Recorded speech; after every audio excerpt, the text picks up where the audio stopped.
Well, good afternoon, everyone. As you can see, more red ink this afternoon as the American market has been running now for the guts of an hour on Tuesday, October the 11th. The S&P broken that magic 3600 number, 34 ticks down on the day. All of the measures of the trend on VectorVest UK and VectorVest USA are down. I'm looking at USA at the moment, and the market buy-sell ratio right down on its knees again after yesterday's trading. That's the case in both sides of the pond.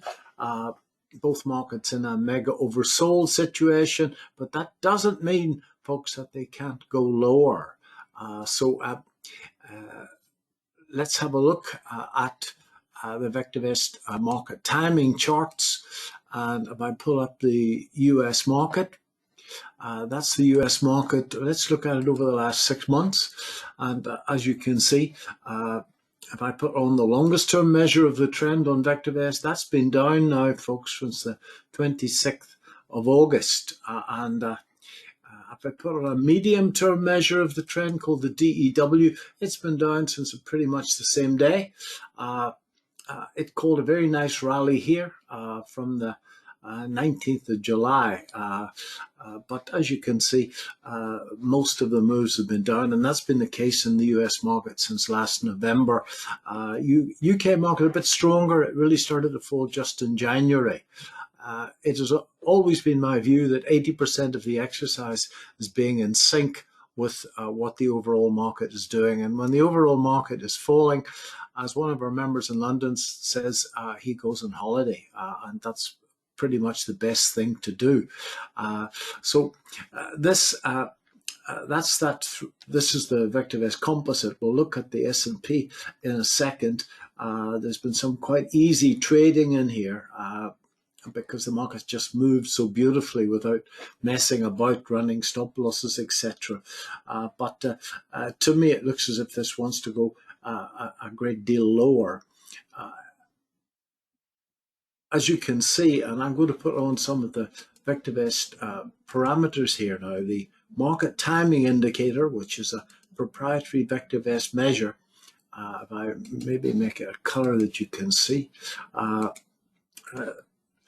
As you can see, just here, the price is making a falling low and the indicator was making a falling low, and that invariably means that there's more downside. Now, if this double bottom were to hold here, then they would see a little bit of bullish divergence here. Clearly, if this market breaks down, that can in fact be blown into touch as it was here. The big number ahead of all of these markets, folks, is the American CPI on Thursday. And my contacts in the city tell me that they've, in all the years they've been trading, and they're news traders, where I tend to be a technical trader, but they said that they've never seen a market that's in fact susceptible to a number as it is at the moment to the American CPI number. Now, that's expected on Thursday at 8:30 their time, 1:30 I think our time, at 8.1%. Now, a softer number, in other words, coming in under the 8.1% would have a very positive effect on this market. It could push it up enormously and, in fact, create a rally like the 19th of July rally here. A harder number coming in at what's expected or above 8%, and we could see a huge downside move here. So as far as I'm concerned, the trends are down, and there is nothing more to say on that. I'm now going to go to the S&P 500. Let's start off with the 3-month view. And as you can see, let's get rid of all my lines, clear my lines. It's amazing how markets like to go back to that 21, it should be 21-day moving average. I think there must be quite a few algos following that. Let's see if I can make that a little bit bigger so you can see the darn thing. There we go. And as you can see, it went right back there and defined the highs of the day on 3 days. This island reversal, folks, is never healthy. And that's one of the old charting rules. Then we got an inside day. Then it broke down, and it actually gapped down yesterday as well to that low. The 3600 level would seem to have gone. We're sitting at 3579. I think we're going to go lower here today.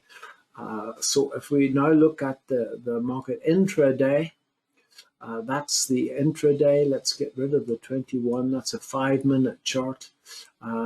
Yesterday was a good day. It was Friday. Yesterday was a particularly good day, in fact, because there was some lovely setups. I traded it short from here. Short. There was 20 points in that. Doesn't look like much now. I should have shorted it right there again, but I was in a VectorVest meeting at the time, so I couldn't. But this was a particularly good trade here, if I can sort of, and folks, if you're trading a monthly chart, exactly the same patterns happen in a monthly chart. And this is my favorite setup. It's called an up thrust. Markets find support here, and then they go back once, kiss, and then they went up and took out the stops. That's called an up thrust. And that was just a beautiful trade. That was at 5 o'clock UK time yesterday to about 6 o'clock. And also what was going for that trade is that even if you're not an upthrust sort of a chap, there was a really cool looking rising wedge there. So it was all coming together somewhere around here. But as you know, if you know my work, I trade springs and upthrusts more than anything else. So where was it going to go to yesterday? Well, let's just complete the lesson, because if I, in fact, take a fib of this, that's the 1.618 extension of the pullback, which is my favorite way of finding targets. And your humble correspondent had a target just there, and it sold into that. Well, a tick or two lower. At that stage, that was 6 o'clock in the evening. And I didn't trade anymore. That was a beautiful rally. That was probably the trade of the day. Lovely outside bar, but I was long since gone at that stage at 6 o'clock in the evening. So today I'm still short as we go into this video. I applied a bit of rocket science this morning, and I just shorted the low of the first 5-minute bar. Actually, if you have a look at the overnight market, the E-mini overnight market, the market was at that stage using this gap, and remember that gap traded for what, 12 plus hours in there. It was much easier to see the sell-offs. I'm currently short of this. My stop loss is at entry. We shall see. Try and clock up a few ticks. It's been particularly easy trading in that the simplest setups have just followed through. I assure you that on many occasions, if you just sold the open of the first 5-minute bars, you would get chopped to hell and back. But because there's such energy in the market, some simple setups are working well. And when they're working well, you've got to make hay. You really got to make some good money.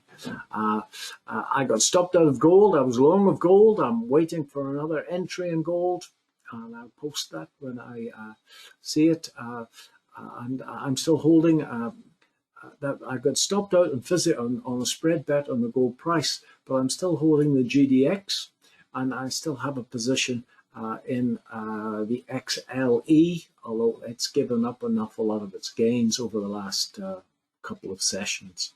I think for long-only players, certainly wait until Thursday's well out of the way. A number coming in on Thursday at 8.1% plus will cause this market to free fall, I think. So I would leave it. Well, I would leave it, even if you've got fingers that are vibrating to actually hit the old buzzer. I would leave it until Thursday, or maybe even next Monday, before getting involved, even under the most bullish of circumstances. Okay, I'm getting old and conservative, but they said that there are no old, bold traders. So just be careful and with your money. Otherwise, it will find a new owner, maybe. So, unfortunately, probably some more downside before this is over. Thanks very much. Bye-bye.